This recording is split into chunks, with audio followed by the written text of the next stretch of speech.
All right, good evening, everyone. Our Board of Education and Cabinet is gathered here for our May 6, 2026 meeting. It is approximately 6 p.m.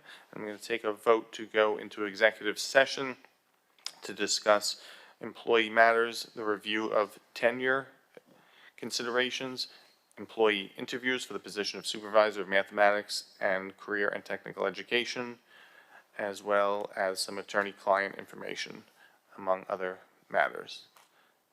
Is there a motion? Ms. LaCara, seconded by Mr. Bronson. All in favor? Any opposed? All right. Resolution to go into executive session is carried unanimously. We anticipate returning to our public meeting to open our meeting at 7:30 p.m. Thank you.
everything. Would everyone please rise for the Pledge of Allegiance?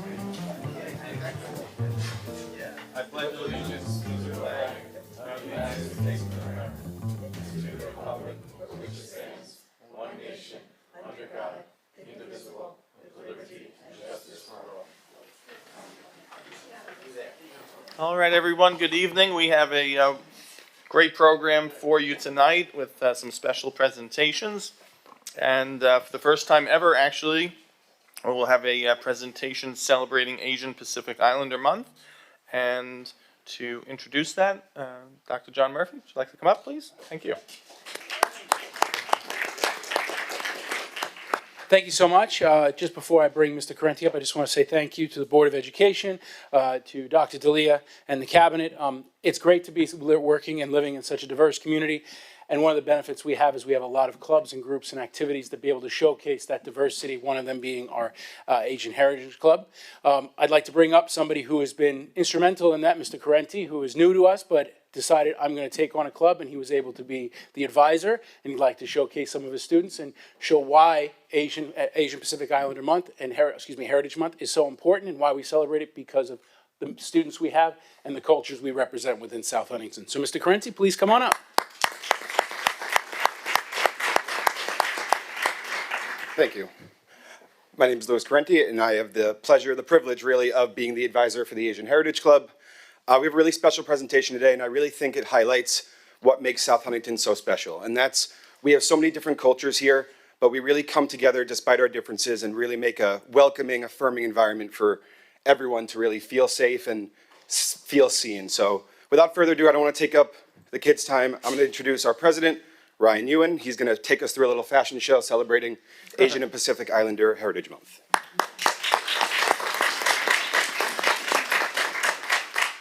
Thank you so much for inviting us. We're all excited to be here and help explain the cultural significance of all of our different clothing pieces. Without further ado, can all of you guys please come up?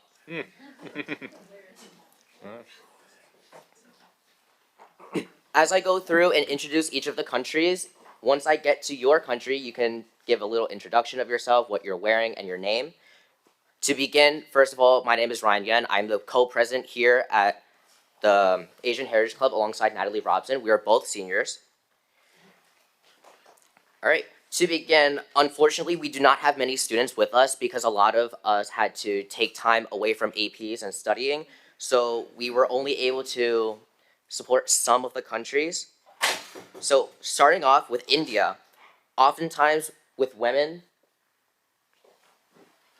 do I like go to the next slide? On the keyboard, on the button, the right arrow. Oh, okay, thank you so much. Yeah, All right. thank you so much. My bad. Okay, so starting with India, oftentimes you can see women wearing a sari, which is a long draped cloth with a blouse, and men would often wear a kurta, dhoti, or a sherwani. These clothing help to represent the different regional variations, religion, and social statuses. They're usually worn during religious ceremonies and important events like weddings. Next would be Pakistan, where we have Fatima Qureshi, a local sophomore here, and she can introduce herself. Hi everyone, my name is Fatima Qureshi. I'm from Pakistan. I'm specifically from a city called Lahore along the eastern border of Pakistan. I'm wearing this dress is called a kurta, which is it's usually considered casual wear. This one's made out of silk. They're usually made out of hide. You can see it. That girl, she's wearing a similar dress. Yeah.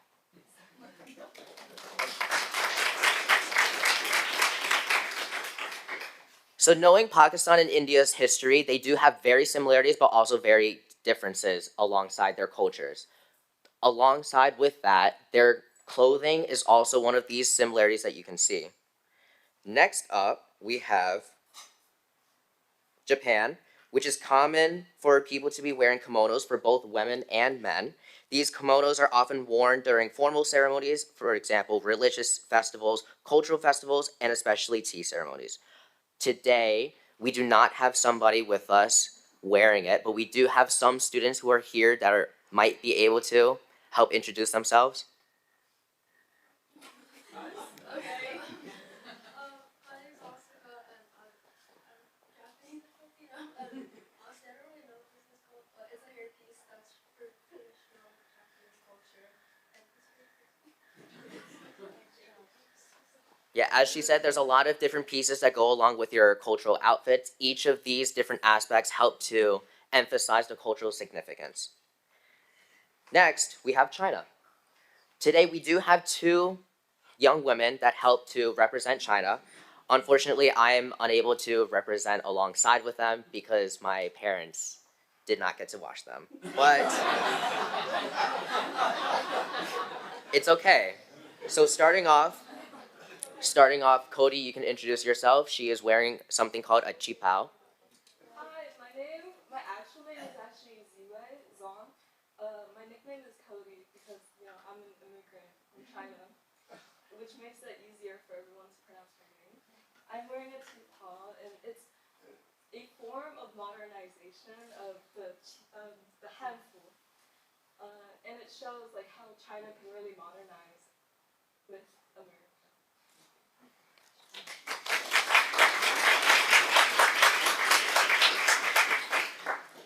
I'm wearing the modern version of a hanfu. Typically, there's been many different styles over the years. This type of clothing has been around for over thousands of years, since 2 BC. Um, and it comes in different colors. Mostly, you can see it in red or gold. It's like there's so many different variations, and yeah.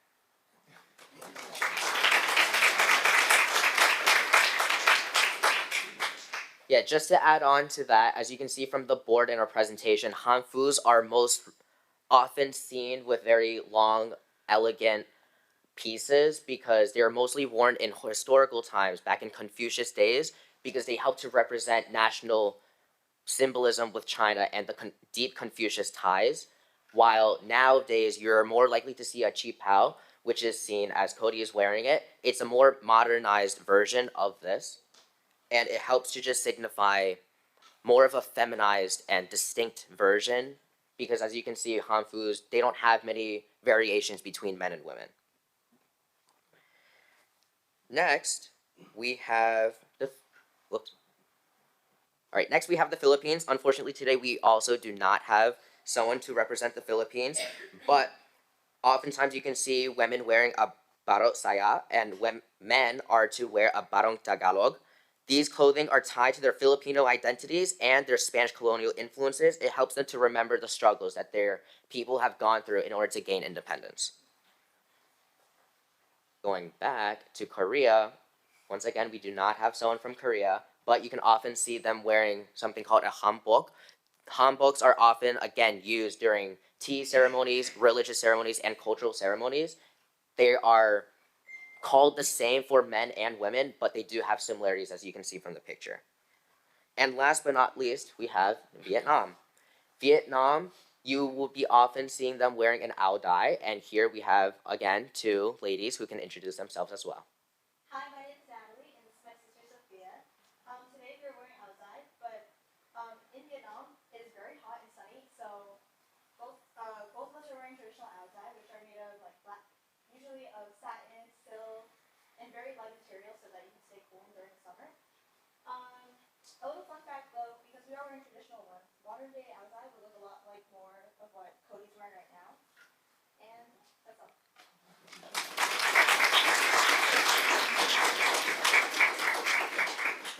So this concludes our presentation today. Thank you so much for inviting us here and being able to share the cultural significance of each of these cultures. Once again, my name is Ryan Yen. I'm the co-president here alongside Natalie Robson. And we just wanted to help announce for next year, since we are both seniors and we will no longer be here, our next year's officers will be Cody Zong and someone who unfortunately is not here, Yuhan Lee and Sophia Robson.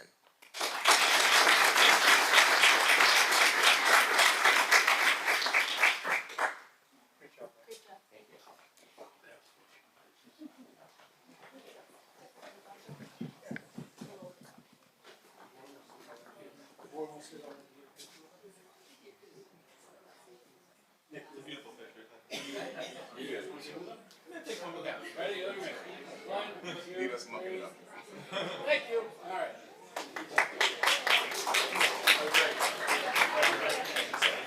Thank you, Ryan. Great job,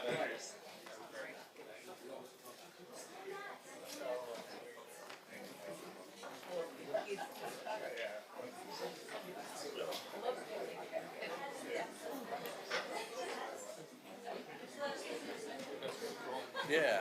Good job.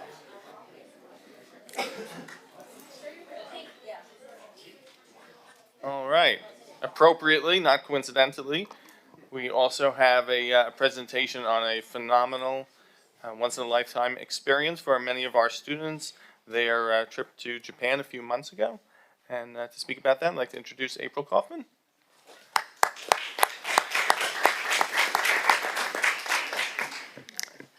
Good evening, everyone. Thank you so much for having us tonight. I wanted to begin by saying thank you for giving us this amazing opportunity to travel to Japan together. It was a life-changing opportunity for myself and amazing students. I'm April Kaufman, and I serve as the unofficial international liaison for our district. Over the past several years, I had the privilege of helping lead and support student travel experiences all around the world. This year's trip to Japan was truly something special. Watching our students navigate a completely new culture, communicate across language differences, and grow in confidence day by day was incredible. They weren't just thoughtful, they were thoughtful, curious learners engaging in the world in real time. Experiences like that stay with students long after they return home and shape how they see themselves and others. So I wanted to invite a few of our very amazing students to come up and share just maybe a favorite memory from our trip to Japan. And I can just go to like the next slide maybe as they're talking. Okay. Luce, you want to go first? You all know me already. Hi. Okay. So during this trip to Japan, we went to a bunch of different cities, and I think my favorite of all of them was definitely Tokyo. In the first picture you saw there was a place called Shibuya Crossing, which is a bunch of different intersections in Japan when everyone just floods the middle of the street at one time to cross the road, and it's one of the most insane experiences of the entire Japan trip. We got so many little souvenirs. I developed a Pokemon obsession while I was there, and I spent way too much money on it. But I brought it home with me, and I've showed a bunch of my friends, and having those little Japanese cards is so cool. And I think more of like the educational factor. I don't remember what the city was called, but in one of the cities we visited the Imperial Palace that was really just in the middle of the city, and seeing that architecture that was from so many years ago in such a modern time was so surreal, and there were so many different displays there, things covered in gold and different weapons that they used during the wars during that time. So it was very interesting to see, and I learned so much from the trip. Do you want to go in the middle? Okay. Okay, they're going to go together for emotional support.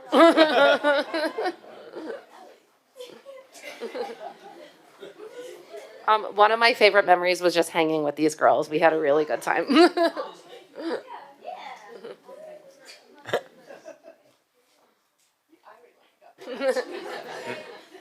I'm Sophia.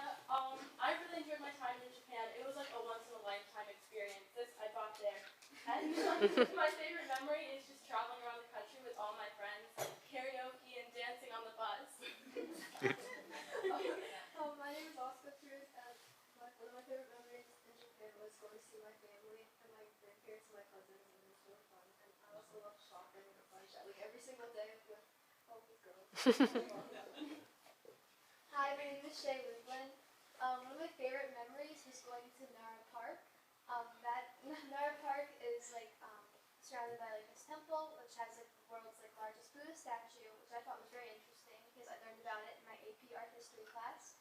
And what it's better known for is all the deer that inhabit the area. And that was quite the experience of going on social media and seeing all these cute videos of these deer and then getting bit by them. Oh. And I gotta say, like, the memories that were fostered on this trip and like both like experiencing a different culture like truly make it so memorable and unforgettable. And I'm so lucky to have gone.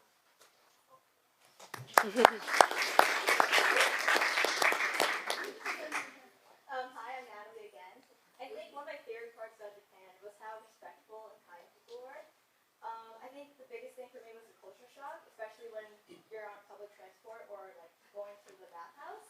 Because a lot of times, like here in the U.S., you're allowed to just freely talk and call people, but in Japan, you can't really do that in public areas. And I mean, in New York City, it's very dirty, but in Japan, there's no trash cans. It's very clean for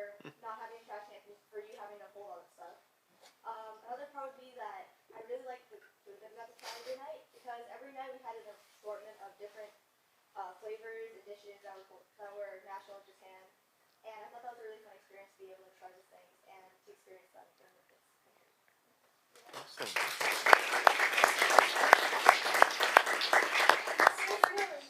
so this is Woon. Woon is our best friend, our tour guide. We made him a little Whitman shirt. We signed all of our names on it, and he's forever in our hearts. We love him so much. No, yeah. A couple of other things that we did. We made sushi. We made our own sushi. We took sushi class. Here's us It at the was so sushi class. good. We took sumo wrestling class.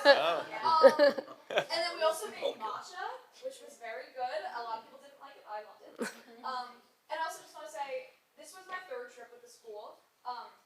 Sophomore year, I was to Costa Rica, and then Peru, and then Japan. And this program that we have it within is such a phenomenal program, and I really don't think I would have such a passion for traveling if I didn't have access to it all these years. So I'm super thankful, and I will be studying abroad in college, and so I'm super excited for that. Awesome.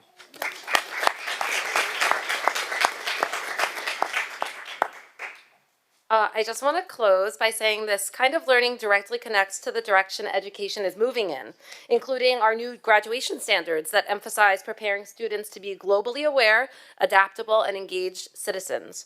Travel brings that vision to life in a way that no textbook can. That's why I'm especially excited as we look ahead to our upcoming trip to Greece. Each new destination is another opportunity to expand students' perspectives and deepen their understanding of the world. Looking ahead, one of my main goals for next school year is to move more intentionally to connect our travel programs with the Around the World Club. I hope to build a stronger foundation for fundraising so that these life-changing opportunities can become more accessible to a wider range of students. Every student who wants this experience in the world should have a pathway to do so. I am incredibly proud of the work we've done so far and even more excited about where we're headed. Thank you.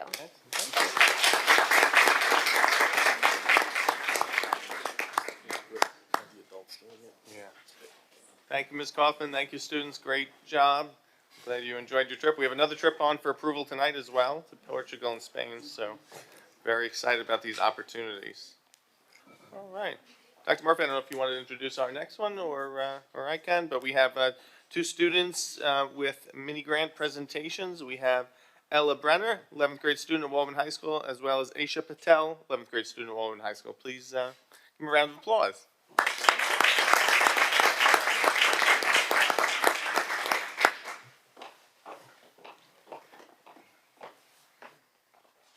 Hello, my name is Ishi Patel. And my name is Ella Brenner. We want to thank you all for hosting us this evening and letting us share our scientific research. So without further ado, our research project focused on the effects of pre-existing stress and social media on adolescent stress levels using an electroencephalography, otherwise known as EEG brainwave analysis. Our research question for this project was, how does pre-existing stress correlate to stress while using social media, measured through changes in amplitude in alpha and beta waves? So you might be wondering why we decided to be studying this for this year and continuing it on next year. And that's because there's been a drastic rise in the usage of social media, as well as a drastic increase in teen mental health issues, which have been correlated to the increased usage of social media. While this has been widely studied over the past couple of years, there hasn't been much research done to see if pre-existing stress has any impact on it when it is known to have impacts on other mental health conditions such as ADHD. So we were hoping to close that gap and advance scientific knowledge, especially in our high school, where it could be applied and teachers could find more effective ways of helping students navigate our more online and interconnected world. So our hypothesis for the study was that group individuals with lower pre-existing stress levels would actually elicit a greater stress response while using social media compared to those with already higher baseline stress levels. And those with moderate stress levels will fall in the middle of these two groups.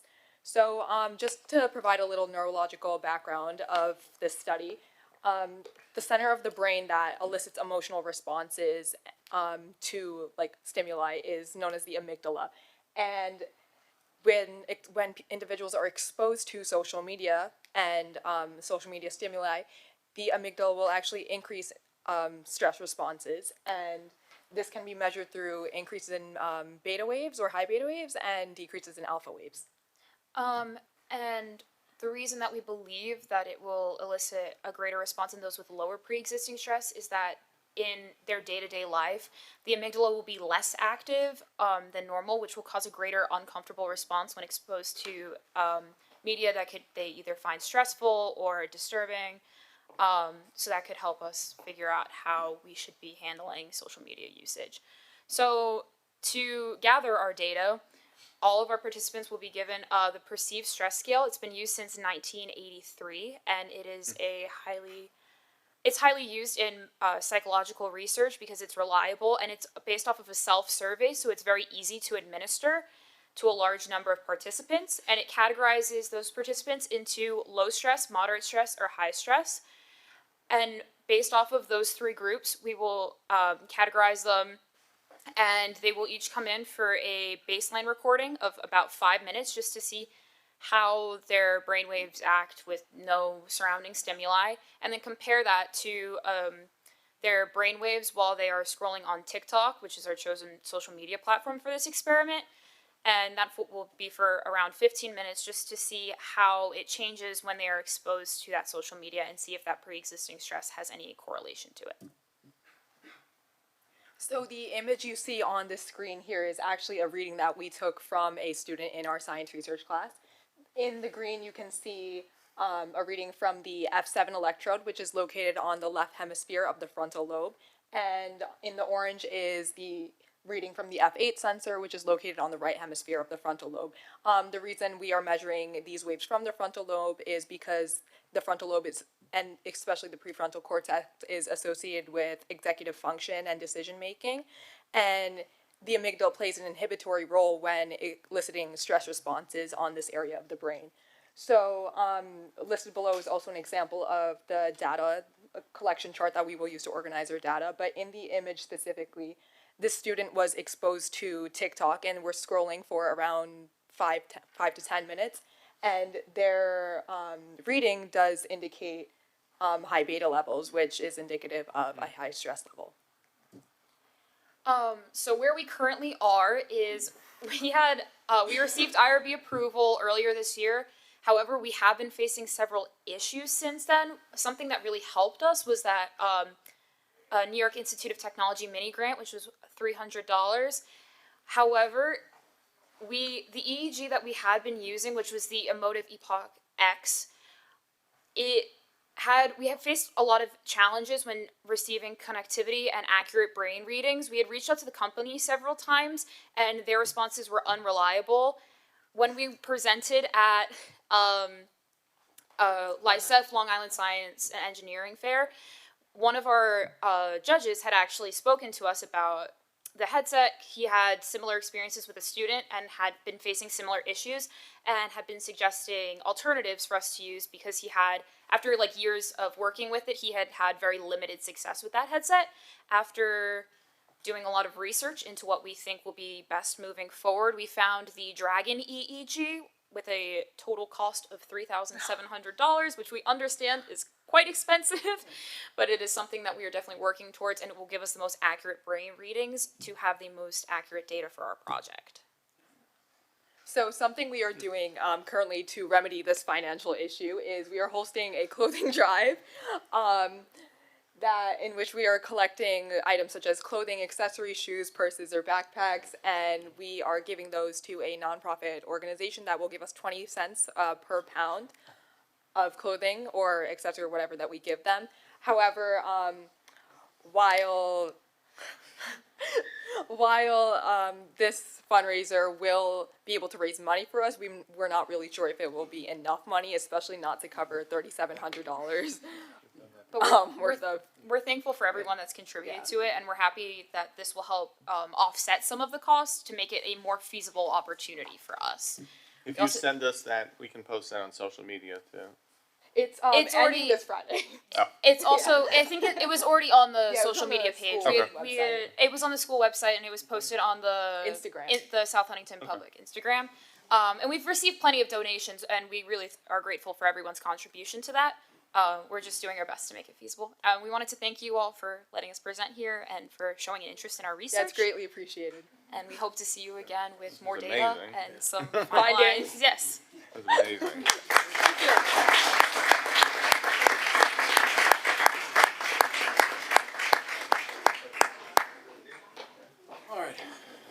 it's a night of the high school, so I'll present the third group.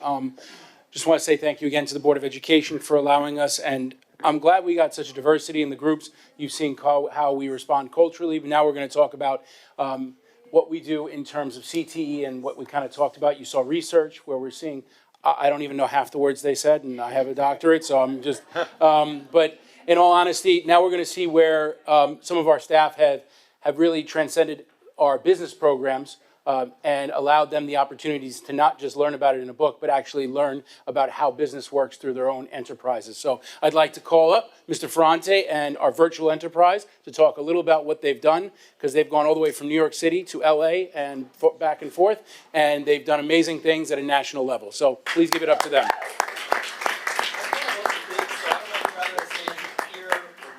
We'll get up. Okay, I don't want to like. Yeah, I'm standing here. That's fine. Yeah, yeah.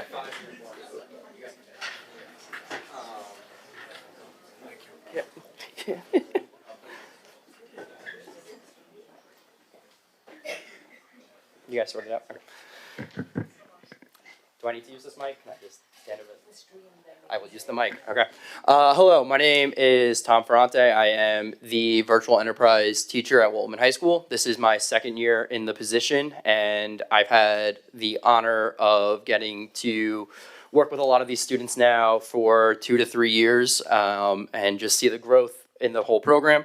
What virtual enterprise is, for those who don't know, go ahead to the next slide. Oh, too far. Is a class where students run a company.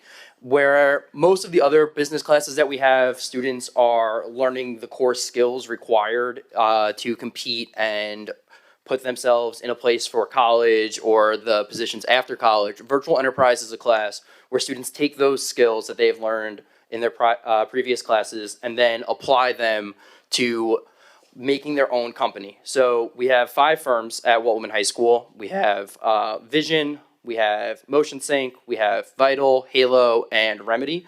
Each of these firms competes against kids and other schools from not just across the country, but across the whole world in a variety of competitions, whether it's marketing, social media, finance and accounting, human resources, newsletters, business plans.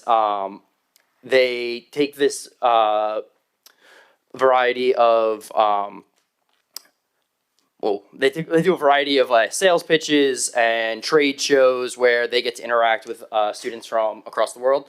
So if we look here, we did 4 trade shows this year. We did an online trade show in the beginning of the year where our students interact with other schools. This is predominantly in the Northeast region, so they'll do with a lot of the Long Island schools, they'll do New England, up to Vermont and Maine. We also have the LIU trade show, which is the New York, New England trade show, where there's 2 days worth of events with over 220 firms competing across, I believe it's 115 schools.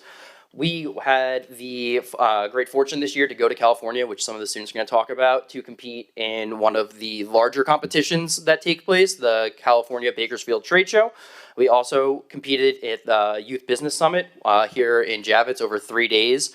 And that is the national event where schools come from as far as Thailand and Brazil, Germany, to pitch their cases, their products, and sell, talk, and learn from each other. So now my students are going to introduce themselves, the firm they're in, their position they're in, and then Andrea will take it away. Hi, my name is Andrea Christine, and I'm the head of digital media at Vital. Hi, my name is Sarah Brustwell, and I'm the head of social media at Halo. Hi, my name is Emma O'Reilly. I'm the head of marketing at Vital. Hi, my name is John Menino, and I'm the CFO at Motion Sync. Hi, my name is Andrew Balorenzi. I'm the Chief Executive Officer at Vital. Hi, my name is Frank Puglisi, and I'm the COO of Vision.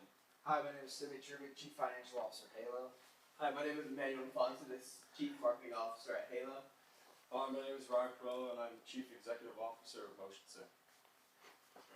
So the first thing we did after arriving at LAX was walk around the Santa Monica Pier, and at the pier we just got to enjoy like the nice weather since it was February. And we walked around the pier, around the boardwalk, and ended the day at dinner on the boardwalk at sunset before going back to the bus Day was everyone's favorite day, Disney. We were separated in groups, and each group had a chaperone. We had food vouchers. We got to go to all the parks and had a lot of fun there. We ended the day a little early to go back to the hotel and prep for our next day, which was the competitions. So our trade show is a 3-day competition. The first day consisted of setting up our booths, so you can see there's many different designs, and then we went to the competitions. So there's competitions ranging from apprenticeship, rapid prototyping. I'll pass that on to John. So in rapid prototyping, you were thrown into random groups with other students throughout the country. And basically you have to find a solution for everyday problems that students run into in school. And we were fortunate enough to have one of our students actually get first place. And the product they designed was a pocket holder that also charged your phone while it was in the holder. Yeah, and for apprenticeship, it was kind of a similar deal. We got to meet students from both California and work with them. We were given a company idea, and we basically had to remodel it. And we had to create a marketing plan off that and pitch it to judges. Yeah.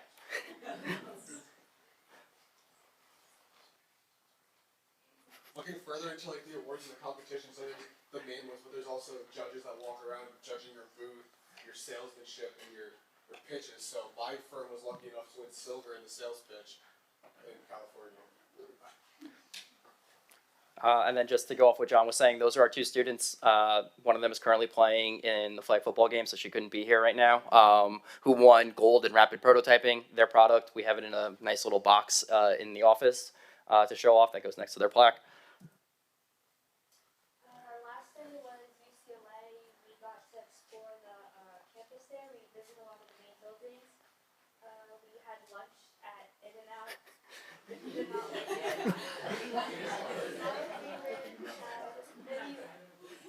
you went back to the campus and just relaxed on the courtyard until our bus got there.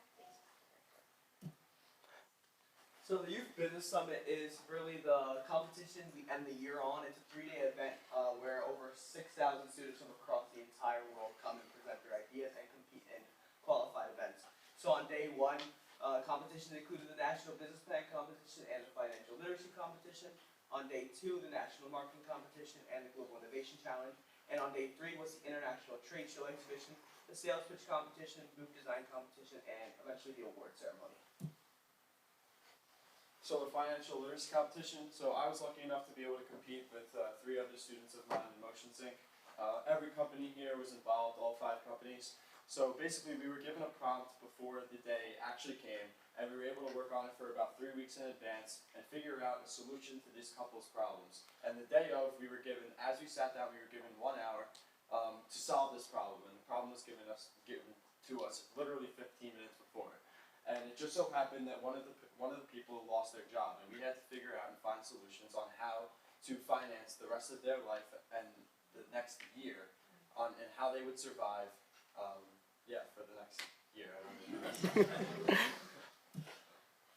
During the Global Innovation Challenge, students from each of our classes were put in groups with students from all over the world to put together a presentation to help Amazon decide if they should go hybrid, if they should sustainable, or grow. So just to build off that, when we were in our groups, we were put in random groups for people from all around the world. I know in my group I had a kid from Brazil, from Indonesia, from Germany and Austria, well also from Chicago and California. So it was pretty nerve-wracking when you're putting a group with people you never spoke to, never met, never even been to their country. But we all just had to work together and find a solution and make a presentation. It really shows how different students from around the world collaborate and make a successful project. So, for the first round of our business plan competition, it's a regional primary. This is at LIU, and it's a 2-day event. Over 120 different firms come together, and this is really the first time that each one of these firms presents their business plan in order to try to help and make it to that top 50 and qualify for the next round. Fortunately, all 5 firms here moved on, which was really great for our entire BE program. So at the regional championship, that was a round that we competed online, so we were able to compete on Zoom with industry and business leaders. My firm, Halo, was lucky enough to make it to the national round, being a top 14 firm in the state of New York. When we arrived at, it was the United Federation of Teachers, we presented our last round. Unfortunately, we did not make it to the next round, but we ended top 40 and nationally. So for the marketing plan competition, we first had to submit a written plan of our marketing plan. My company personally was Halo, and we did get selected to move on and present in person at the Youth Business Summit in Javits. I believe that was the second day of Javits. So basically, when we were at Javits, we had our group in the marketing plan, which consisted of me, Emmanuel, and our other teammate who could not be here today, Connor, and we had to present in front of judges basically our whole marketing plan for the business, what we plan to do to grow and improve, and what we're currently doing now, and also a little about how our finances work to support that. We had to answer questions, and we unfortunately did not make it to the top 8, but we did make it to about top 13, which is really incredible and meaningful because it's the first time that's ever happened in the history of like Walt Whitman and any BE company in Walt Whitman. So it was really cool, and also just being in the Javits Center was really amazing because there's the whole like BE part at the bottom, but then at the top there's like actual businesses doing actual conventions, so you could also see how that interaction was, and it was just an amazing experience. So basically on the third day of the Javits Center, it was an excellent day. So going into detail with what Frank said before, when he was able to connect with all the people from all the different countries around the world, from Brazil, Indonesia, China, all those other countries that were really unique, we were able to finally on the third day go around and network with all these other companies from all the other worlds and see what products they came up with and what ideas that they had that were intriguing to them. Maybe some things that were affecting them in their home country that we wouldn't really think about. It was great to be able to pick their minds and communicate and collaborate with them, pitch my product, pitch all of their products, and them able to pitch from us. We were able to exchange and buy from each other, so it was really great. And Timmy's going to go into detail about booth design and how we were able to communicate in different aspects of it in that area. Yeah, so booth design is really important. It helps draw in people, especially judges, which is great. I know our Halo booth, Sarah was a big help to drawing people in. Yeah, speaker, microphone, music. That was a lot of fun the entire day. We obviously have props, and you can see little glasses and halos and stuff. But it's really an essential part in making sure that our company can bring people in to make sales, and also to connect with people that maybe, who knows, you'll meet them 50 years later, and you can have a conversation about this stuff, and it'll allow you to like just build that connection. Alright, so for the Global Innovation Challenge, basically how it worked was there was 30 teams of 6 to 8 students internationally, and the first round basically cut it down to 6 teams, and then those 6 teams presented that same day on a stage with a microphone to judges from 8 judges from different corporations that judged each presentation, and we didn't know the results till the next day, till the award ceremony. So the next day, on day 3 of Javits, at the award ceremony, I got first place, my team got first place, and another student, Anthony Canales, got second place.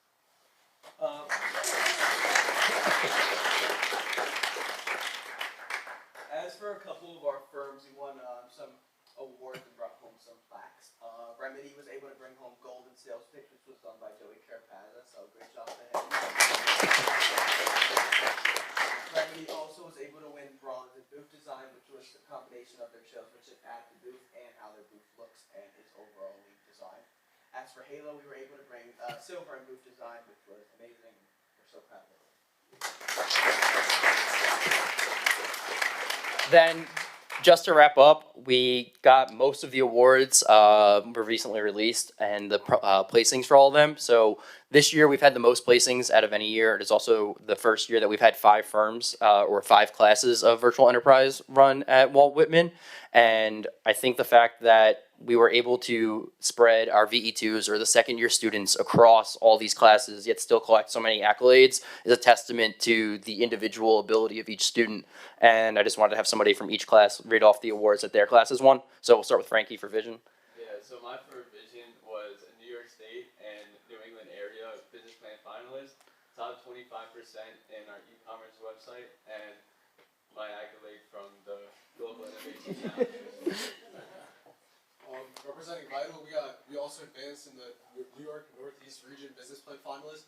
We got top 10% elevator pitch in the country, which was also top 3% in the Northeast, as well as top 25 company branding and honorable mentions in the e-commerce website, as well as golden salesmanship in California and silver in sales pitch in New York.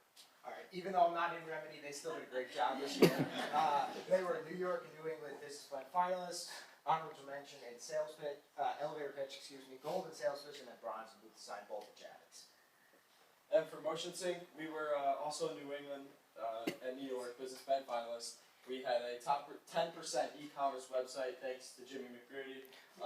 And also, we were also top 6 in the Global Initiative Challenge, again, thanks to Jimmy McCready. As for Halo, we got a couple things on there. We were New York, New England Business Plan champions, so top 14 in the state. We were a National Business Plan qualifier, a National Marketing Plan qualifier. We had top 25% elevator pitch, which was done by me. Honorable mention, I don't know what that says. It's the commerce website, right? We got an honorable mention. Commercial. All right. Silver in booth design and our Global Innovation Challenge, Anthony Canales was able to win second place.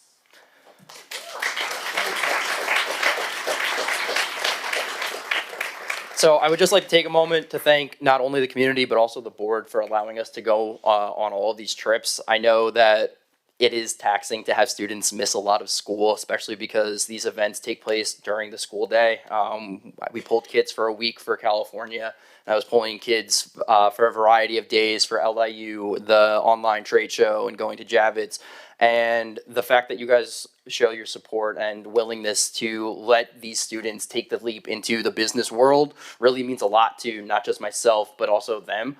I know a lot of kids have personally come up and talked to me about how this class has helped them find what they want to do in college. Just talking about Joey, who won gold in the sales pitch, his mom came up to me the other day and was just overjoyed with the fact that he was going into something that he didn't even know, and now his major in college is going to be HR, and that's what he runs for his company. So seeing the actual impact of the class and them using their skills in real time really just is a testament to them and my coworkers, the community that supports them, the board that allows us to go on all these events, Dr. Murphy, Dr. Richards, and all the admin who are behind our back the entire time through the chaos of all these variety of events and field trips, and having students run across different parts of New York City. But it's an amazing experience, and I really look forward to expanding the program next year. We have another 5 classes, so we're really looking to push the bounds of what we have. It's our first time qualifying for top 50 nationally and for marketing plan, and I think next year we have the talent and know-how to take those next steps. So thank you all for your support and help. It goes a long way.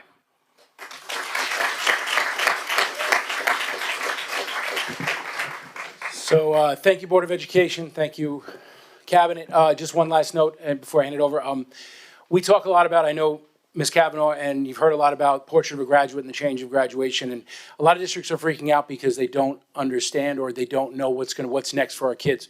And it talks about lifelong learners. It talks about being culturally diverse and identifying areas in which we can give students the skills before they leave high school. I have to tell you right now, I'm very lucky. I have amazing staff and students because we just showed you through these presentations that we do it already. It's very simple because our district, because of you, 9-period day, and everything you've done in our support is allowing us to do these things before they're even required by the state. So thank you so much, and thank you for allowing us to be able to showcase how amazing and awesome these students are.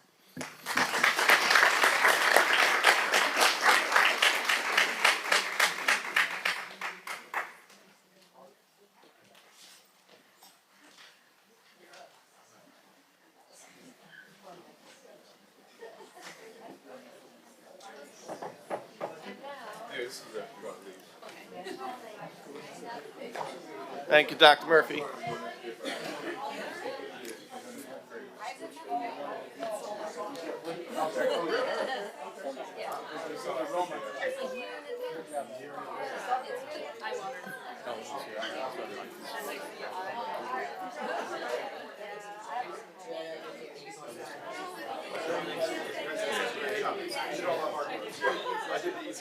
Great job, great job.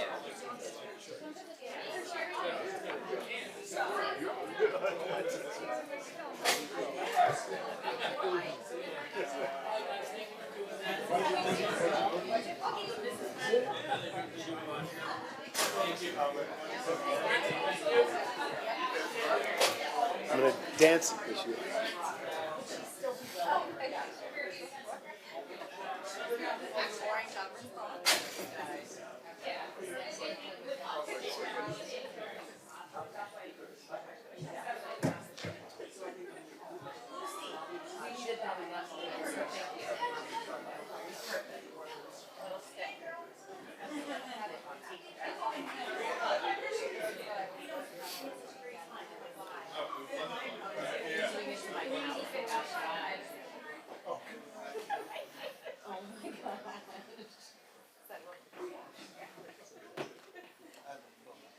Here's the room, Michael. Yeah, exactly. Nothing personal. Yeah, don't take. I won't take it personal.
All right, Mr. Conway, you always have a tough act to follow.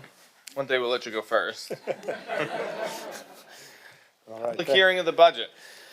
The only good thing about following these children each time is honestly it takes these numbers to life. So it makes it all worthwhile to see what the results of these presentations are doing year after year. But thank you and good evening. This is our public hearing of the budget. This is our 5th presentation in this year's series of events. With that, we'd like to just jump into how the process began. And it began back in the fall with stakeholder input from various department heads, teacher, principal, cabinet and board members to find out really the direction we wanted to go in the year to make sure we're including most of the needs, the wants, and the enhancements which are going to best help serve the children. The litmus tests are really the focus of things that were considered and ultimately made it their way into the budget, is to ensure that the expenses within this year's budget really do align with the district's commitment to meeting the students' needs in order to deliver these opportunities you saw tonight, both in and out of the classroom. At that same time, we're then looking at the revenue side of the budget to determine, ultimately present this budget, which we have here tonight. Some of the things we're excited to present this year are for 26-27 for consideration is a 2.44% proposed tax levy. Within those numbers are the ability for us to sustain and enhance the various program offerings we've come to know, expect, and love within the district. Also, bus replenishment, we've spoken about that last several meetings, which go towards the district's goal of taking back routes, better serving the community, and ultimately saving money from our contracted vendor. You'll see up there continuation of our Northwell Health Partnership.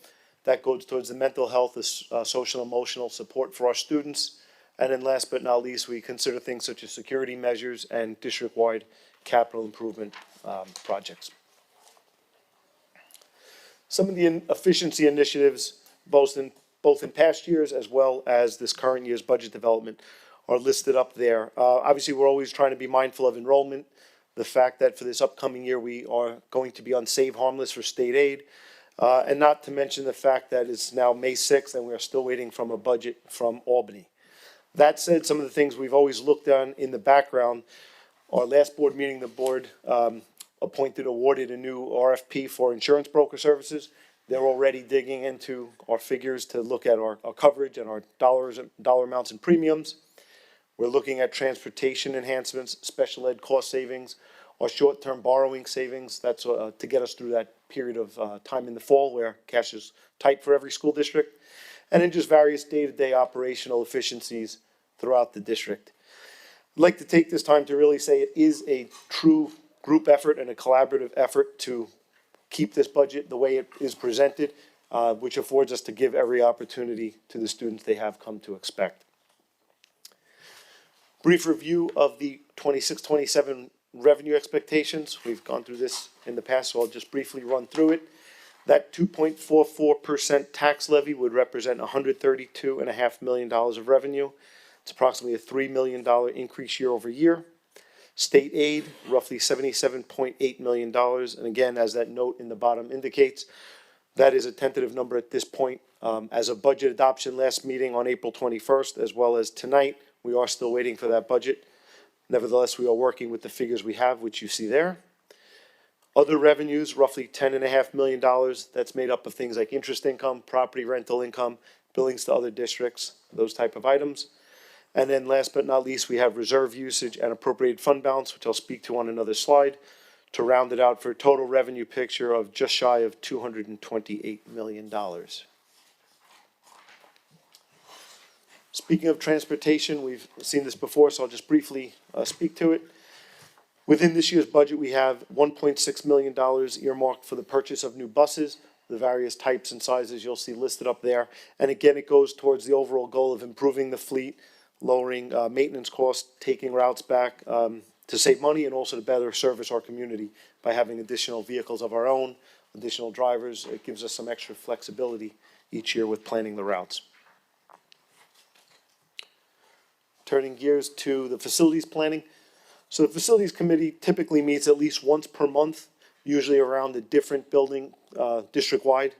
And the goal is overall to improve and enhance the various buildings and their properties to create a better environment for student and staff alike each year. This year, within the 26-27 budget, there's approximately $6.6 million allocated for the transfer to capital. Some of the projects which would be considered are listed there on the slide. Just for example, at Walt Whitman High School, we'd be looking to do new tennis courts with some additional parking. At Stimson, a family and consumer science classroom renovation. At our new Silaswood Pre-K Center, an additional playground. Some district-wide beautification throughout several buildings. And at Countrywood, a boiler replacement, which I'll speak to in a little further detail in a minute regarding a proposition that's on the ballot. This slide, again, will be on our website for your own ability to go back and read each project listed there, should you wish.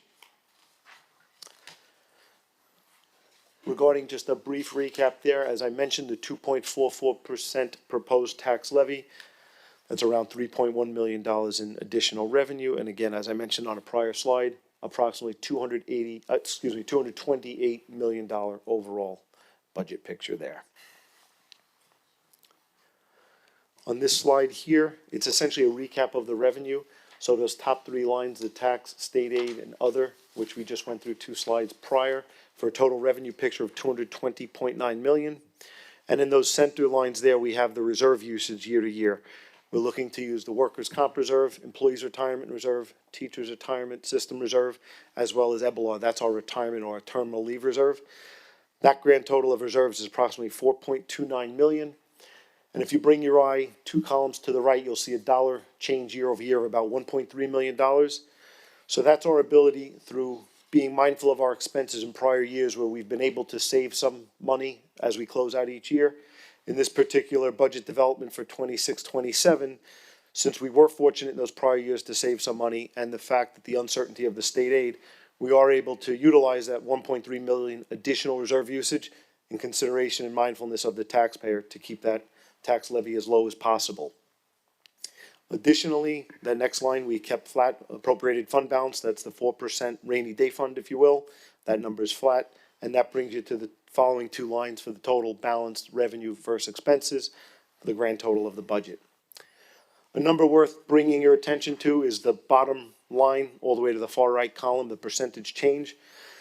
Again, it really has been a group effort the last several months. The fact with the inflationary times, all the things we are still able to offer and include for the students to get to a 2.44% year-over-year expenditure increase is really something I think everyone that's worked on this should be proud of. It's really been a team effort. Just to briefly touch base on this estimated tax rate, again, this slide was up here last month as well when we did the budget adoption. And a point of distinction we made last month, and I just want to bring it up again, is the school board, their role in terms of a levy is to set the, approve the budget, number one, and also to adopt a tax rate and a tax levy. And then as far as the assessed value, which affects each homeowner, that's handled by the town of Huntington and their tax assessor. So they're the ones that ultimately determine the value of one's property and what that translates to in terms of tax dollars. We did mention on April 21st as well, when the board adopted the budget, that historically what we've done, we've taken the prior year's final assessed value from the town, which we get in September, and we've taken historically $250,000 out of that, just to give a conversation piece and, you know, a figure to take with a grain of salt what that tax rate may look like from one year to the next. And again, if you want, that slide is up on our website from the prior meeting. So as I mentioned, that was done on April 21st. This letter here, again, it may be difficult to read, but it is on our website for your review. 3 days after the board adopted the budget on the 21st, we received this letter from the town of Huntington on April 24th. And this is the letter we typically get each year, and the key highlight is highlighted there where it says tentative assessed value. This could be a fluid number, and the final assessed value will come in the fall. At this point in time, they're saying the tentative assessed value is approximately 40.7 million, and that would be a change in assessed value from the September figure of approximately 1.3 million. So we have been and are in contact with the town as we speak to just peel that back a little bit and gain some understanding as to what drove that change from one year to the next. And we'll be sure to share information if and when we do receive it from the town. Also mentioned in the letter is for the first time consideration of a pilot with LIPA. Again, that's an agreement the town is working on. The school district is really just on the sidelines observing this until we, get further information. And what it goes on to say is, what the pilot is, I should clarify, is a payment in lieu of taxes. So any entity that does or is granted a pilot, they are then given a payment in lieu of taxes where they come off the assessment roll, but then additional payment in lieu of is made to the town. Should that happen, there's the potential for another $550,000 change in assessed value. So again, we just want to be fully transparent with the community here, sharing the information that we do have when we receive it. And this is tentative, so as we learn more, again, we are happy to share it. Regarding the proposition, so of course each year the first proposition is the budget itself. The second proposition relates to property sales from several years back where that money was allocated for the installation of new boilers at Walt Whitman High School. Fortunately, this year that project has come in under budget. So what this proposition is requesting permission from the taxpayers for is to reallocate that unspent money for installation of new boilers at Countrywood. So again, I just want to be clear, this is funding the district already has from historical property sales. So this would have zero impact to the taxpayer as it is money we already have. District goals, we've gone through these many times, so I'll go past that. And thank you, Mr. on Conway. last slide, yeah, just on May 19th, can't believe 13 days away. You'll have the opportunity to vote on the budget itself, the proposition on the boiler, which I just spoke to, and again, that has no impact to the taxpayer. And last but not least, our Board of Education trustees, and this year running for re-election are Mr. Andrew Bronson and Mr. Sidney Joyner. And that is at Walt Whitman High School from 2 to 9 p.m. Great. Thank you very much. Thank you, Mr. Any Conway. questions? Thank you on a great budget presentation and your work during this process. As I've said before, we're working with a 1% increase in state aid, which I've said before is paltry. We're hoping desperately to get it to 2%. Of course, we adopted our budget quite a while, last meeting, I believe, we were working on this. The state sees no need to adopt their budget timely. This is getting historically bad now.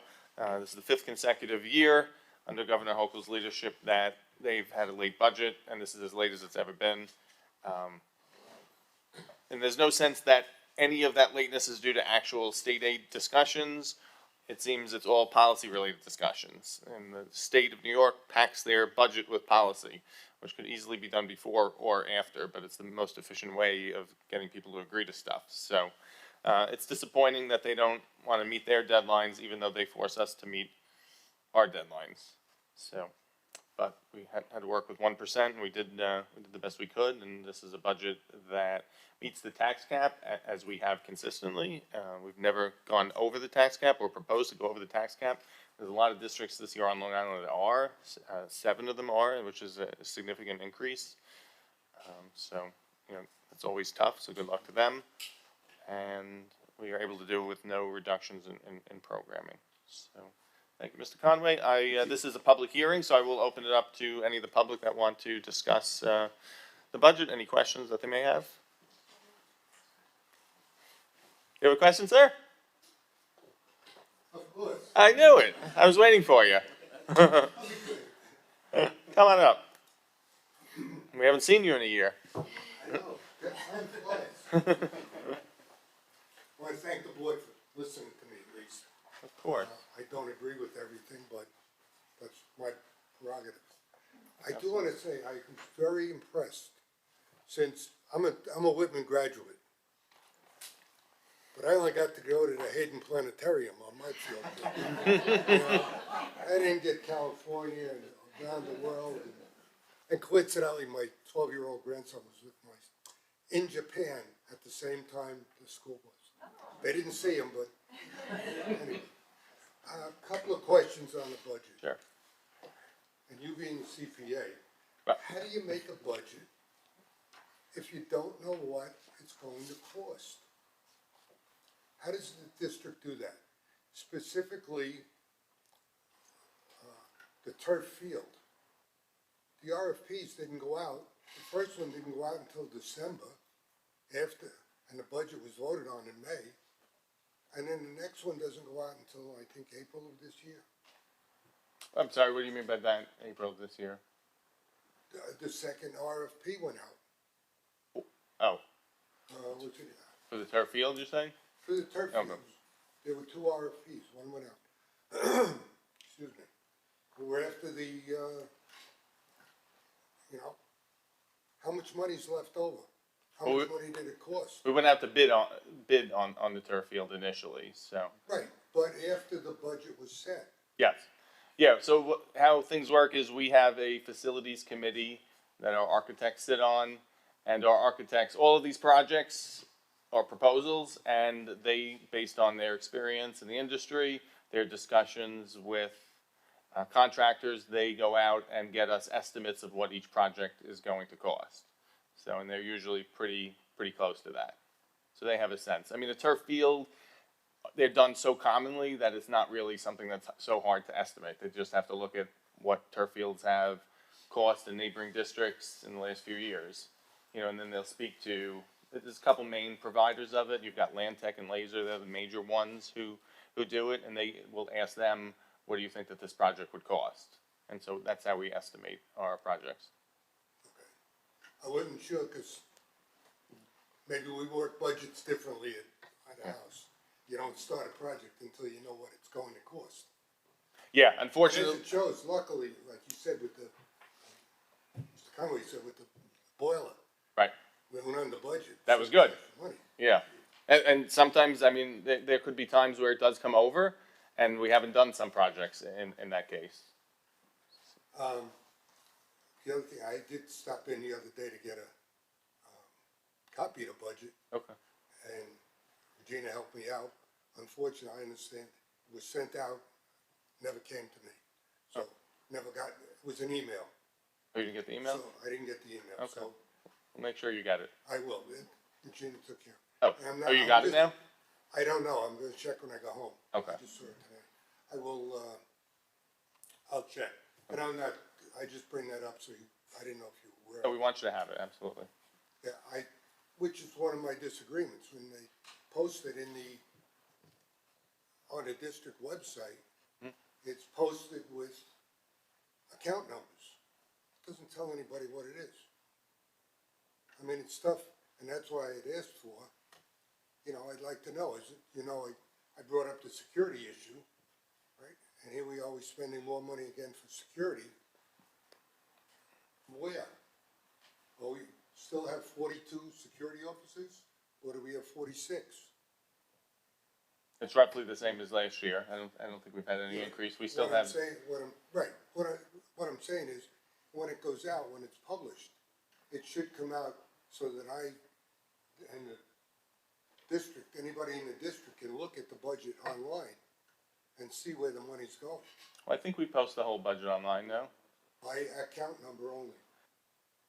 Oh, yeah, I mean, it's hard to do it otherwise. I mean, that's how the state requires us to do it, because we have 1,000 codes, 2,000 codes. Right. 3,000, 4,000, 5,000, 6,000, 7,000, 8,000, 9,000, and then each of those codes is subcodes.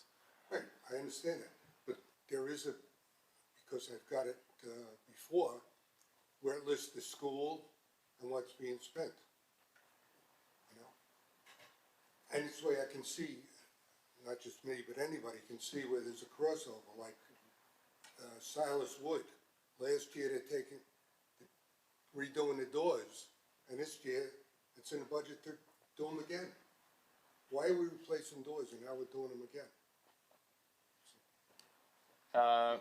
No, I mean, the Silas Wood doors were budgeted 2 years ago, so. Right, but they were apparently replaced, and now it's in the Well, actually, budget. not yet. They took a long time to get, so. Right, but now we're in the budget. Yep. There's another budget this year for more doors. Not at Silas Wood. I don't know. Can you show that to me? I'll take a look at it, but there's no more doors we bought them already at Silas Wood, so I can promise you that. It was on the website before, all right, but I have it here. Okay. I'll take a look at it, It's yeah. a question, and again, I don't mean I'm curious, where is my money? Yeah, no, they're great questions. No, I want to help you out, so, I mean. One, as a Whitman graduate, as a resident of District 13 for many, many years, right? Back when it was farmland, back when Birchwood was a two-room schoolhouse, right? Before the original high school on Jericho Turnpike, which is, Burger King or something? Anyway, but things like, here we are, chronic illness, and who do they quote? Whitman. Right? When Newsday talked about the budget and the amount of people, the cost per student, and we're right up there, right? And it's great, I don't disagree with you, we want our best students.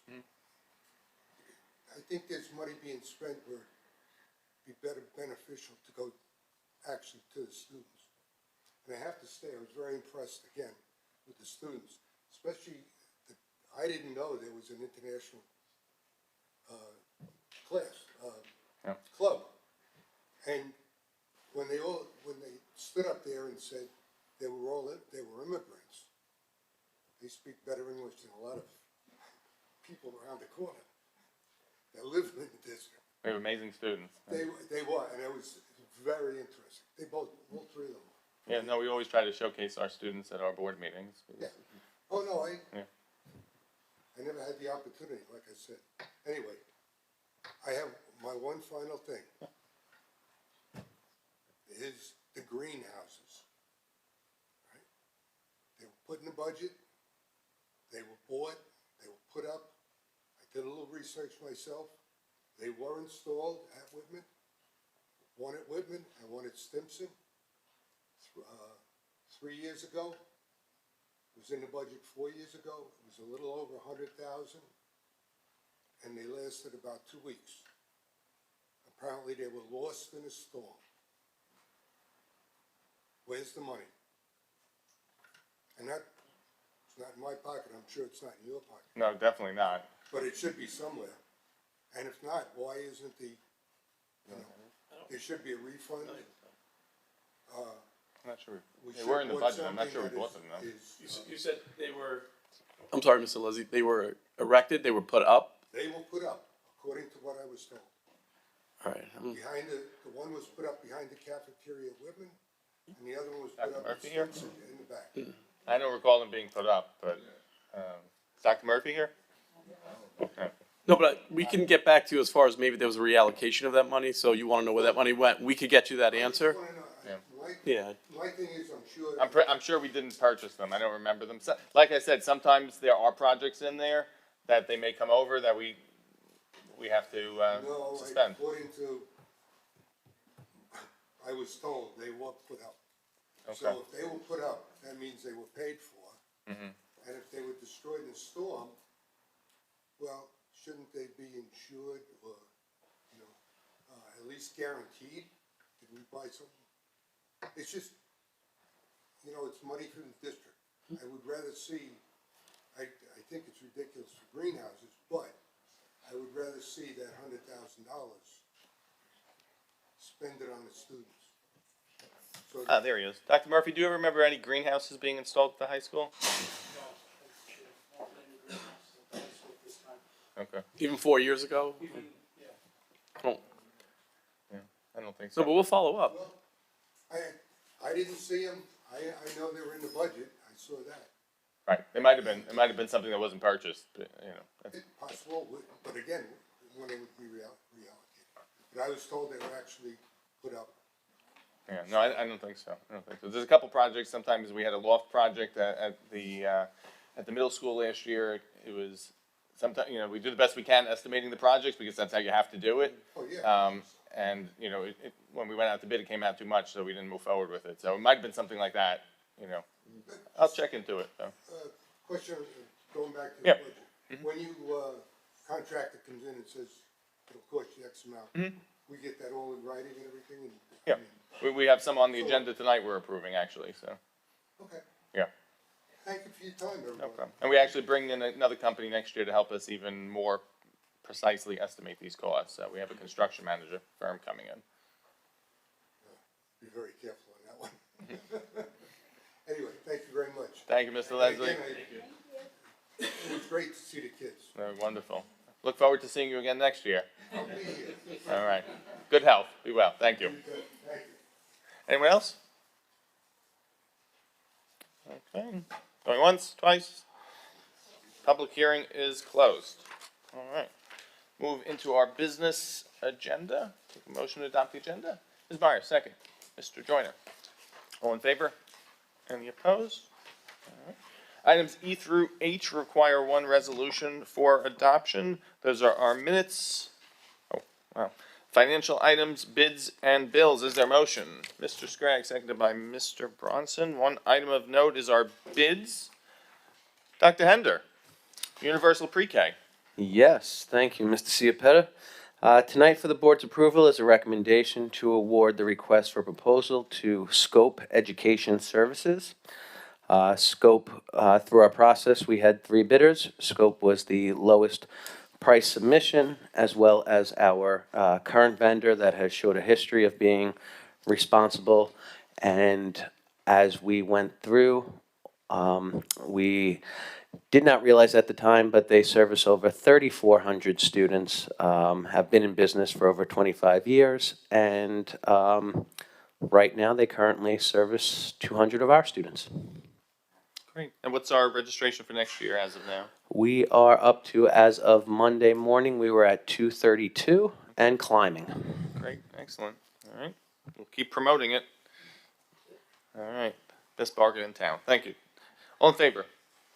Any opposed? All right, we'll move on to communications. We have an email communication for a resident expressing appreciation towards district employees. Would the resident like to address that? Coming up. Yes. Hello, my name is Courtney Enderly. I think that being an educator is sometimes a thankless job, so I would absolutely love the opportunity to share publicly this letter that I had emailed last week, addressed to Dr. D'Elia and the South Huntington Board of Education. I hope this letter finds you well. With many demands that come with the end of the school year and all the events and planning, I hope to just take a few moments of your time to sing my praises to some of our district employees who made an incredible impact on my family this year. This year brought many challenges for one of my kids and us as a family. We had a difficult time with a situation that left us feeling bullied, harassed, and even unsafe at times. While navigating these circumstances was not easy, one thing that remained constant was that we never felt alone. There was always someone willing to take my call, to answer my questions, or to just listen with patience and understanding, whatever the situation called for. Mr. Bernadelle was always my first call. There was never a question he didn't take seriously or a problem he wasn't willing to work through. As a protective parent, I know I didn't always make that easy, yet he consistently responded with professionalism, kindness, and genuine care. His steady support has meant more to our family than I can fully express. Not once did I feel like a burden.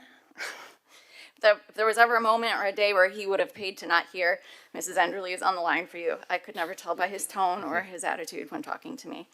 More importantly, though, my son knows Mr. Bernadelle to be someone he can trust and rely on.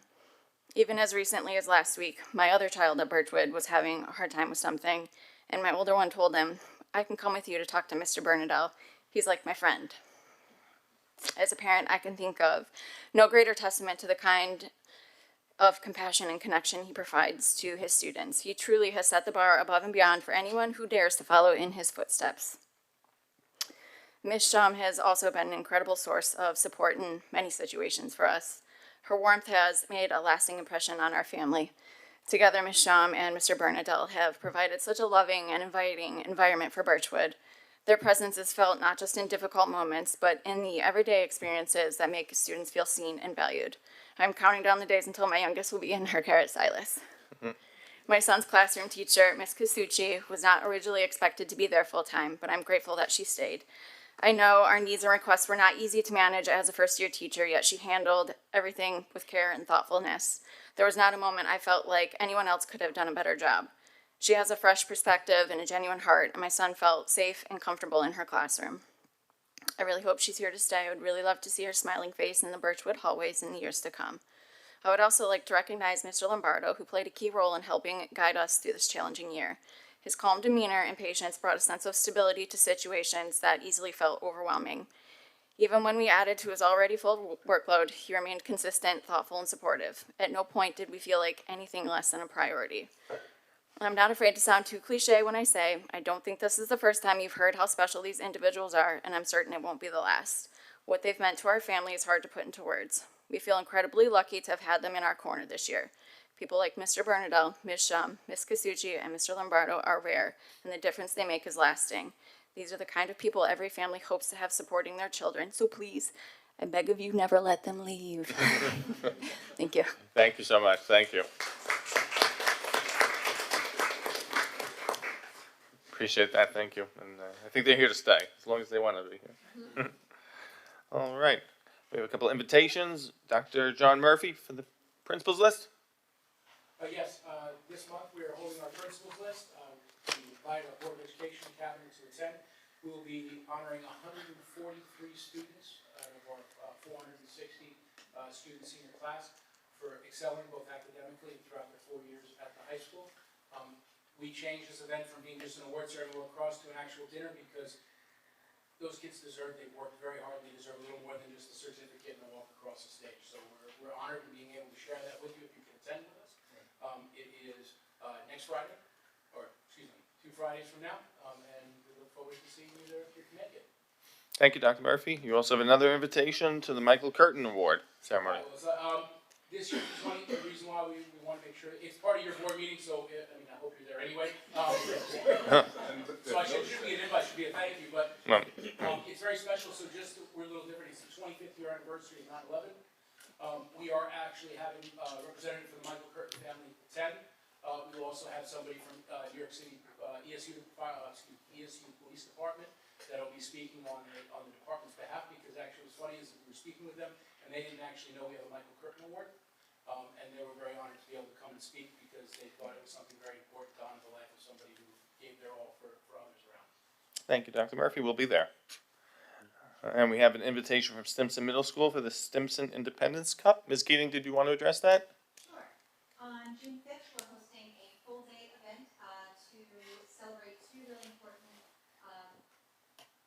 themes for the year. We have 250 years of celebrating our nation and signing the Declaration of Independence, as well as a World Cup year. So Austinson will be hosting an event kind of blending the two, bringing culture, bringing patriotism all together in one. So the day is laid out with some really, really extensive planning, where students will be participating in World Cup games, countries versing one another, as well as taking tours around our building and learning about our nation's history. It's a really exciting event. Hope everybody can be there. Thank you, Ms. Keating. Looks phenomenal. Thank you for your work on that. Lastly, we have an email communication from a resident regarding consistency in the district's recognition of cultural and religious observances. Is that resident here? I don't see her. Okay. It's actually timely, though, because it has to do with also Asian Pacific Islander Month, which we have celebrated tonight. All right, new business. Approval of the tax anticipation notes for the 26-27 school year. Motion. Mr. Bronson, seconded by Mr. Scragg. Mr. Conway. Thank you, Mr. Ciapetta. So tonight before the board for consideration is a request to authorize the district to issue TANs, tax anticipation notes, in the amount not to exceed $45 million. This is due, as we've discussed in the past, for the short-term borrowing in the fall due to the timing of state aid and tax revenue. It's of course the intention to borrow as little amount of money as possible and keep it outstanding for as short a period of time as possible. And you'll see the attached resolution before you. Okay, thank you, Mr. Conway. And we've been advocating for a bill that would help with our finances, that would allow us to borrow from our reserves, rather than having to go out necessarily for some or hopefully all of the tax anticipation notes. So we'll monitor that, see if Albany can do something worthwhile. Any questions? All in favor? Any opposed? All right, moving on to new business item number 2, approval of health service agreement between South Huntington and Syosset. Motion. Mr. Joyner, second. Ms. Meyer. Mr. Conway. Thank you, Mr. Ciapetta. Tonight, for the board's approval, is a contract between South Huntington and Syosset School District. This would be for health services they are providing to 3 students attending Long Island School for the Gifted and 10 students attending St. Edward the Confessor who reside in our district. All right. Any questions? All in favor? Any opposed? Moving on to item 3, another health service agreement, this time between South Huntington and the West Hempstead Union Free School District. Motion. Ms. LaCara, seconded by Mr. Bronson. Mr. Conway again. Sure. This one, as you mentioned, is between South Huntington and West Hempstead School District for health services they would be providing to one child attending Gersh Academy that resides in our district. Okay. All in favor? Any opposed? Item 4, approval of the removal of surplus equipment. Motion. Mr. Scragg, seconded by Mr. Joyner. Ms. Kavanaugh. Thank you, Mr. Thank you. Thank you, Mr. Ciapetta. For the board's approval tonight, we have a request from Dr. Rice to declare a number of Chromebooks obsolete. These devices have reached their end of life and are no longer supported for security purposes. Any questions? All in favor? Any opposed? Moving on to item number 5, as promised, approval of an out-of-country field trip. Is there a motion? Mr. Scragg, seconded by Mr. Bronson. Ms. Kavanaugh again. Thank you, Mr. Ciapetta. For the board's approval tonight, we have a request from Ms. Nicole Costanza from Walt Whitman High School to take AP European History and AP Art History students on a trip to Portugal and Spain next February. This would include 20 students and 4 chaperones. Thank you. All in favor? Any opposed? Good job, Mr. Bronson. Next item, we have a donation from the Farrow Foundation. Is there a motion? Mr. Joyner, seconded by Ms. Meyer. This is a generous donation from the Farrow Foundation to help commemorate the 9/11 tragedies next year on the 25th anniversary. As we'll be having a little plaza for that. So we thank the Farrow Foundation. All in favor? Any opposed?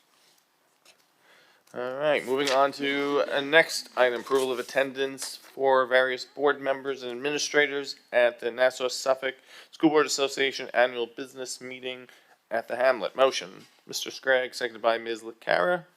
It is what we said. It's their annual business meeting on May 28th, 2026. And they have a keynote speaker, Joe Sanfilippo of the Fall Creek School District in Wisconsin, recognized for their innovation. All in favor? Any opposed? All right, moving on to item 8, placement of students by the committees on special education and preschool special education, dates listed February, March, and April of this year. Motion. Mr. Jordan, seconded by Ms. Meyer. All in favor? Any opposed? All right, moving on to item 9, approval of a data privacy agreement. Motion. Ms. Meyer, seconded by Mr. Bronson. Dr. Hender. Yes, thank you, Mr. Ciapetta. Tonight for the board's approval is a data privacy agreement with revision history, and it's to ensure that our student data is protected and EdLaw 2D compliant. Great. Thank you. All in favor? Any opposed? Moving on to item number 10, approval of a contract for the Birchwood Outdoor Classroom project. Motion. Ms. LaCara, second. Mr. Bronson. Dr. D'Elia. Yes, for the board's approval is an award letter from our architect, H2M, to formally award the contract for the outdoor classroom at Birchwood to Laser Industries. Okay. Questions? All in favor? Any opposed? It's coming along nicely, Mr. Bernadette, right? We're just waiting for the equipment. All right, moving on to next item, similar resolution. This is for the Oakwood Outdoor Classroom. Is there a motion? This is the guy seconded by Mr. Bronson. Dr. D'Elia again. Yes, for the board's approval is an award letter from our architect, H2M, to formally award the contract for the outdoor classroom at Oakwood to Laser Industries. Okay. Any questions? All in favor? Any opposed? All right, we have item number 12, approval of a Juul agreement. Is there a motion? Ms. Meyer, seconded by Mr. Joyner. This is a matter that was discussed in executive session. Mr. Smith, anything else to add? Oh, thank you, Mr. Ciapetta. For the Board of Education approval is this confidential agreement extending the probation of a district employee. Thank you. All in favor? Any opposed? All right, and item 13, we have another Juul agreement. Is there a motion? Mr. Scraggs, seconded by Mr. Bronson. Mr. Smith. Same as before, the Board of Education's approval is required for this confidential agreement extending the probation of a district employee. All in favor? Any opposed? Moving on to item 14, approval of a corrective action plan for the extra classroom audit. Motion. Mr. Bronson, seconded by Mr. Scraggs. Mr. Conway. Thank you, Mr. Ciapetta. Tonight for board's approval is a revised corrective action plan for the extra classroom funds from the June 30th, 2025 audit. The only change to the letter is the date. Previously, it was dated October 8th. The audit report itself was dated October 14th, so the state just asked us to bring before the board the same letter with a different date, just for clarification purposes. Okay. All good, Mr. Bronson? Yes. All in favor? Any opposed?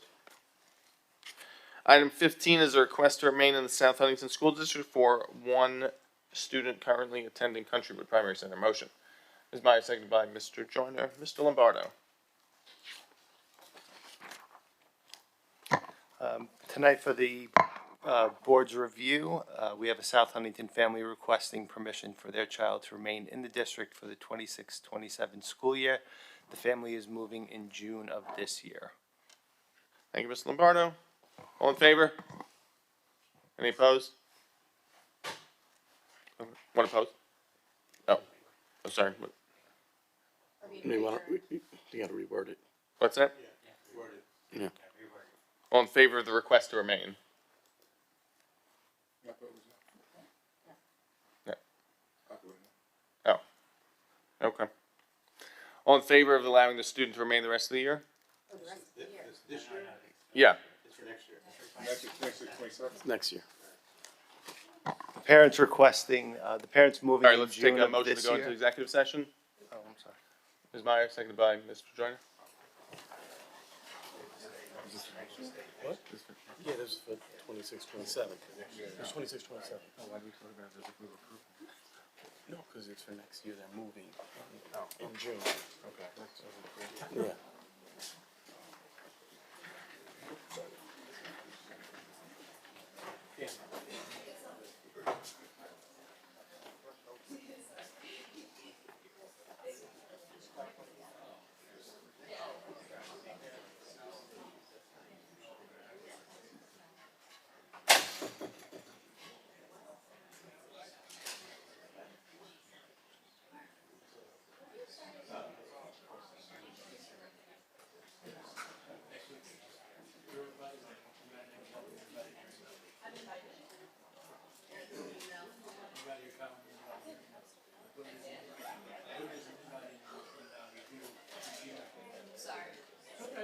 Yeah.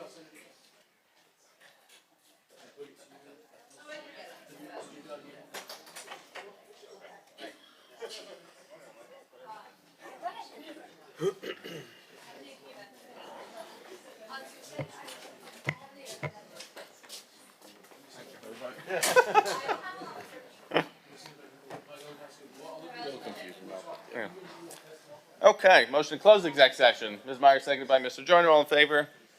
All right, back on to item 15. All in favor of the request to remain? All opposed? All right, request is denied. Item 16, approval of a contract for the turf field in Woburn High School. Motion. Ms. LaCara, seconded by Mr. Joyner. Dr. DeLee again? Yes, this is for the board's approval, is an award letter from our architects, H2M, to formally award the contract for the Walt Whitman High School synthetic turf multi-purpose field to Land Tech Group Incorporated. Okay, any questions? All in favor? Any opposed? And we move to personnel. Personnel schedules 2, 9, 12, 15, 16, 17, 19, 20, and 22. Is there a motion? Mr. Scragg, seconded by Mr. Bronson. All in favor? Any opposed? Personnel schedules are adopted. Next meeting is May 19th. As Mr. Conway said, it's the board elections, budget vote, and the Michael Curtin Citizenship Awards. Comments by board members? Ms. Meyer. Thank you, Mr. Ciapetta. As Chair of the Wellness Committee, I just wanted to call attention to the fact that May is Mental Health Awareness Month, and the committee's focus this year has really been on finding other ways to commemorate that across the district. So I'd like to sincerely thank Ms. Sheila Busey that has really taken this up on the committee's behalf and has put together a very robust calendar for the month of May that's district-wide, that brings some continuity and consistency into a few ways that all of our students in age-appropriate ways can recognize wellness. And she and her nutrition team have playing a very big role there. I just also want to give a tremendous shout out to Ms. Melissa Smith, who is fairly new to the district, but has really taken up the wellness mantle and produced the district's first real wellness expo this past Friday. And I'd also like to thank Ms. Amanda Kavanaugh and Ms. Melba Martinez for their support, as well as Chef that hosted their glow work that night. It was a beautiful day, tremendous outpouring from the entire community. We had many partners from across the community come for the fair itself. The nutrition department did a phenomenal job providing tasting samples of what our students get to have in a variety of different settings for their food at lunch every day. They served dinner. There was a food truck, bouncy castle, lots of activities for kids so that they could understand how movement is such a critical part of wellness. And it was a beautiful thing to see the whole district and community come together. And we hope that we can make this an annual event and that it'll get bigger and better every year. And of course, just a special shout out to all of our mental health and support staff across the district. We appreciate everything that you do, and we hope to surprise you with a little treat later this month as well. Thank you, Ms. Meyer. All right, Mr. Bronson. It's late, so I'll keep it brief, but I just want to wish all the moms in the district a happy Mother's Day on Sunday. It is also my mom's birthday tomorrow, and my wife's birthday on Friday, who's also a mother. So happy Mother's Day, everybody. Happy Mother's Day. Thank you, Mr. Bronson. Any other comments? Just run through a few of myself. Ms. Meyer mentioned Ms. Busey, who was also named the Suffolk County Legislators' Irish American of Distinction and was nominated by Legislator Rebecca Sand. I want to congratulate her. I want to also congratulate Dr. Jim Wright, who is going to be inducted into the National Interscholastic Athletic Administrators Association. So congratulations. It's a great honor. Running down a couple other notes. Congratulate, and we didn't get to do it last time, Mr. Bronson and Mr. Joyner on their upcoming re-elections, as long as they get a vote, which I think will happen. So congratulations. Look forward to working with you again. Over the weekend on Saturday was the Marching Band Indoor Showcase and the Fall Show Reveal. It was a great event. They all kind of do a recap of the year and look forward to next year. And they announced their new show, which will be Elemental, and we got to hear a little sneak peek of it, and it sounds fantastic. And last but certainly not least, a couple noteworthy days. School Nurses Day. I want to thank all of our school nurses. When we're talking about mental health, obviously they have a huge role to play, as well as Teacher Appreciation Week. Want to celebrate that as well. We saw outstanding students tonight, and obviously our teachers are a major part of their success. And so we thank all of our teachers and celebrate them and appreciate them. Dr. D'Elia. Yes, real briefly, I know it's getting late. Just, Yankee Met game is all scheduled for May 17th. We have over 600 members of the South Huntington community attending. We had a 500 ticket limit, but I was able to get another 100 or so tickets. So we're looking forward to that great South Huntington feel at the Yankee Met game. I know it's at Citi Field, but I think there'll be a lot more Yankee fans than Met fans on that day, I believe. Also, Adventureland, we did it last year as an annual event, and it's coming up again this year, June 1st. We have about 200 tickets sold. We're trying to get to 500, and I know a lot of families wait until they know what the weather will be like, so that's understood. But we're looking forward to, I know Mother Nature, I'm going to put myself out there. It's going to be good weather on June 1st. Take my word, my record is undefeated right now, so I'm really putting it out there. So hopefully we'll see you. Thank you, Lucy. So hopefully we see you on Monday, June 1st there. And also, happy Mother's Day to all the mothers out there. Thank you for all you do. Thank you, Dr. D'Elia. And we turn to Lucy. We missed you last week or a couple weeks ago. I'm so sorry, guys. You have very important updates for us, I think, right? I have many. Okay, I'll go through the school ones first. The student college panel was held last night at the PTA meeting, where parents and students had the opportunity to learn more about the college process directly from students and counselors. The discussion covered a wide range of topics, including college essays, the application process, and how students navigated through important decisions throughout senior year. So happy I never have to do that again. Staff appreciation is taking place this week, and the Whitman PTA provided a lunch for the staff and faculty members, which were incredibly appreciative of such an amazing event with delicious food, where they could take a nice break from their hectic school days. On Thursday, May 7th, Whitman will host the World Language Honor Society induction ceremony beginning at 7 p.m. This event is meaningful because it celebrates all 3 world languages offered within the district of Italian, French, and Spanish. It is also a wonderful reflection of the diversity and culture that exists in the South Huntington community. And lastly, for Whitman, junior prom will take place on Saturday, May 16th at 6 p.m. at Whitman. Simpson Middle School's concerts are coming up on Monday, May 11th and Wednesday, May 13th at Whitman. Both performances will begin at 7. Silas Wood incoming 6th grade parent orientation will take place beginning at 7 on Thursday. That's not right, sorry. To give parents a good look into their first year of middle school. And a couple weeks ago, I had the pleasure of seeing Memorial for the first time with Dr. D'Elia's Superintendent's Advisory Council, and it looks great. I was very jealous of the stage that is there, but it was very big. Big, huh? But it looks so nice, and the cafeterias were great, and I'm very excited to see all the new faces that enter that building.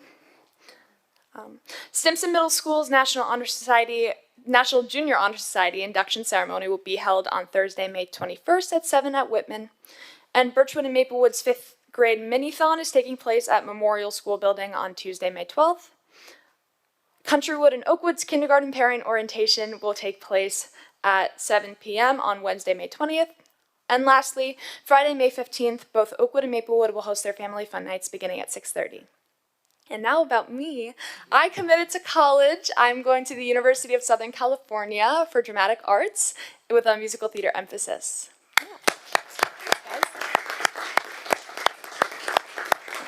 I'm very excited. I know I'm going to be very far from home, but I will come back and see you all, I swear. Congratulations. We're so proud of you. I mean, I know you had other options as well, but that's a great choice. So how did you come to that choice? Well, I've always wanted to be in California. It's been my dream since I was a little kid, and I kind of want to get exposed to a new world of theater and acting. I've been in New York for so long, been auditioning for professional world. I think LA is so different, and I can't wait to see all the doors that open up for me there. And I also have a brother that goes to San Diego State University, so he's only 2 hours away. So it won't be super far from home. Yeah. I'm very proud of you. Thank you. Congratulations. And we know you're going to be a star. So do you want to be in movies or on Broadway? Both. Okay. In a perfect world. In a perfect world. We'll see. You'll make it happen. Thank you. All right. Voice of the residents. Any other residents like to address the board? Okay. With that, I will take a motion to go into executive session to conduct a review of tenure and continue interviews for Director of Mathematics. Motion. Ms. LeCarre, seconded by Mr. Bronson and Mr. Scragg. All in favor? Any opposed?